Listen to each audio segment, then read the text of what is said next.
This is Sofia, and this is Sofia as well, but also this is Sofia.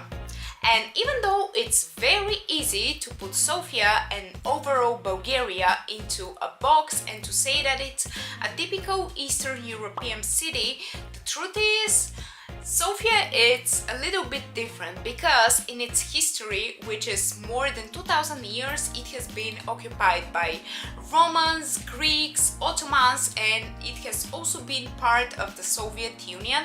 All this mix of cultures is also very visible in our traditions, in the people, in the architecture, but also in the food as well. Hi guys, it's your London friend Vasi that loves her city and also loves traveling. But today I have a very special video for you because I'm taking you to my home country, Bulgaria. If you want to see more videos from London or travel related content, don't forget to hit the subscribe button down below and let's grow the curious gang. And one of the questions which I get very often is where is actually Sofia and Bulgaria? It is of course in Eastern Europe. It is situated in the Balkans and it is in very much in the south because we have borders with Greece, Turkey, also Macedonia, Serbia and Romania. And Bulgaria is actually a great destination for all of you budget travelers because there are so many offers of cheap flights into the country. So in case you're looking for a great offer, this is one of the places you should be looking at. And once you land in Sofia, you can actually directly take the underground and go directly to the city center. And just a tip, if you take the underground, it costs less than €1. It's actually just 80 cents to get from the airport into the city. This is also one of the best ways for you also to move into the city once you are in there because all the stations are quite new, they're pretty modern and also very well maintained.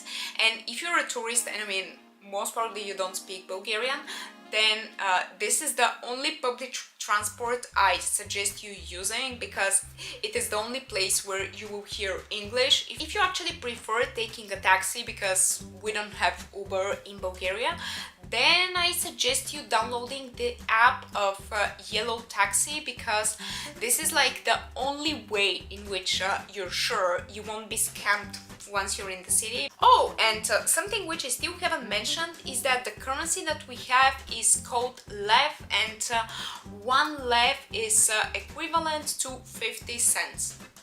And let's see what are the best things to do in Sofia.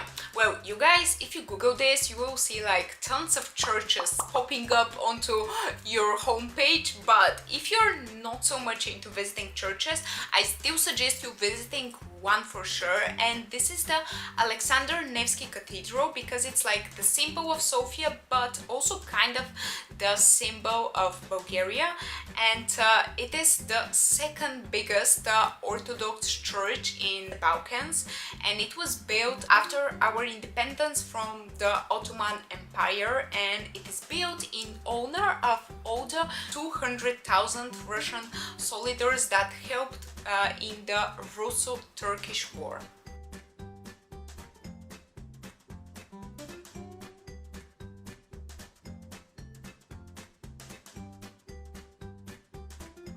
It's really nice. It's really relaxing, like city. You know, like if you look at the church, you know, the gardens, you know, like where kids are playing. You know, it's really like I think it's a really good place for a family. And if you want to see some Roman ruins, you can visit the ancient Serdica complex, which, fun fact, it was found around 2010 when they were excavating to build a new metro line, and then out of the blue this whole ancient Roman city popped up.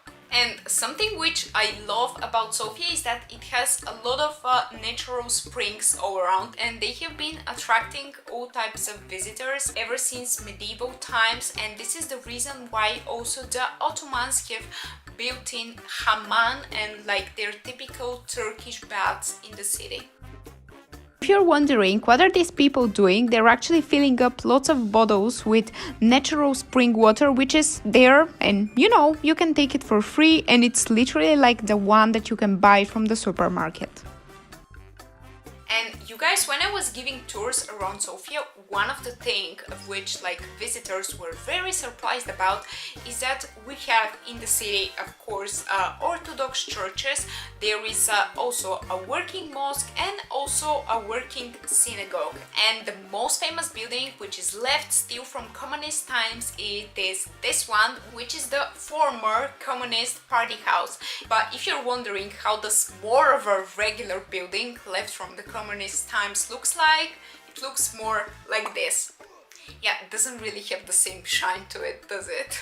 Oh my god, I was about to forget a very famous building which personally I don't really like, at least the look of it. It is the National Palace of Culture, which is also known as NDK, and I find it a little bit ugly, but for example my boyfriend Ben loves it. This is the place where you will find a lot of skaters around, or teenagers having a beer or just having a chat around. Especially in summer it's full of people and it is super lively. A place which you should definitely not miss when you're in the city, it is the National Theatre of Ivan Vazov, which is in neoclassical style. It is super pretty and nice, but also what I love about it is that it is a very nice spot of where people hang out.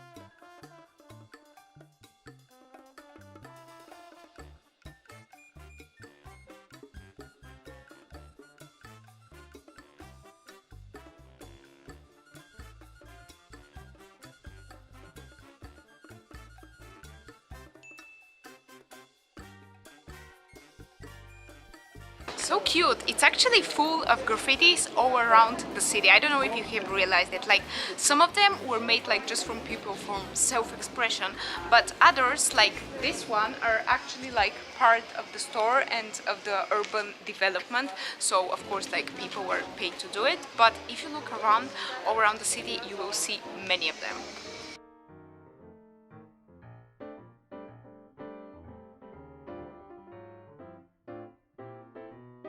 If it is your cup of tea, I definitely suggest you giving the nightlife in Sofia a shot, because it is actually pretty great. Last time that I was in Sofia, I went out in there, I went to a pretty famous club, I took a cocktail and the cocktail costed less than 10 euros, which is pretty amazing.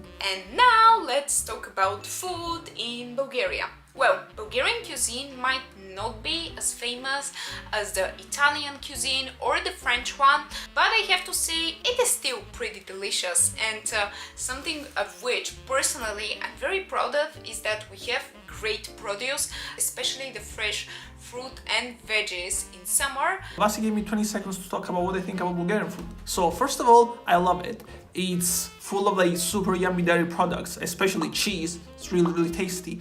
Meat is also nice as well. I really like pork. There's a lot of pork stuff. Oh, Vasi's mother pork chops are the best thing in the world. And also compared to the Italian cuisine, the salads Bulgarians make is really delicious and super fresh and yummy. Oh, and not to forget, we have our own yogurt, and it is like a religion. We're very proud of it. These are a couple of dishes that you should also definitely try.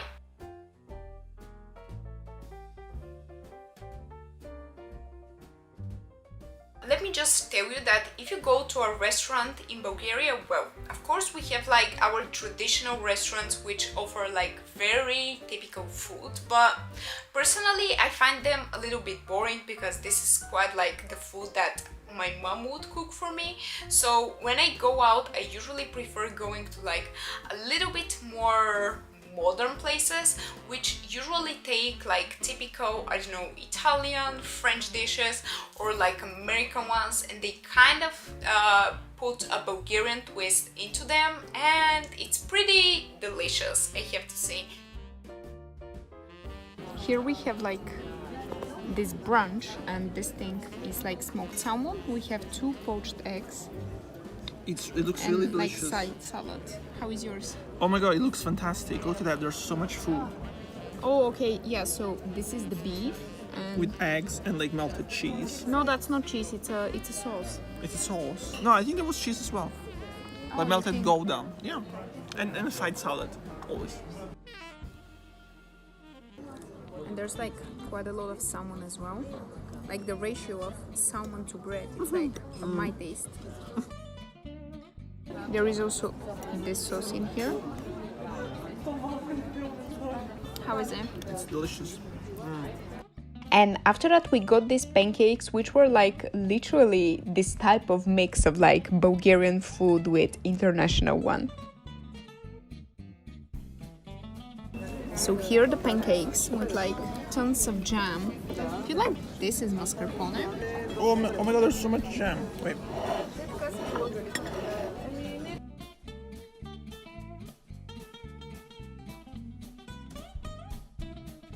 So the cheese that you see in here, this is like the typical Bulgarian cheese.